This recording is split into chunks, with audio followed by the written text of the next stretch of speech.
Let's suppose that you were able every night to dream any dream you wanted to dream. And you would naturally, as you began on this adventure of dreams, you would fulfill all your wishes. You would have every kind of pleasure, see. And after several nights, you would say, well, that was pretty great. But now let's have a surprise. Let's have a dream which isn't under control. Well, something is going to happen to me that I don't know what it's going to be. Then you would get more and more adventurous, and you would make further and further out gambles as to what you would dream. And finally, you would dream where you are now.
If you awaken from this illusion, and you understand that black implies white, self implies other, life implies death, you can feel yourself not as a stranger in the world, not as something here on probation, not as something that has arrived here by fluke, but you can begin to feel your own existence as absolutely fundamental.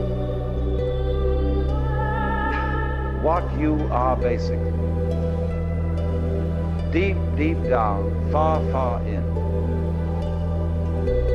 is simply the fabric and structure of existence itself.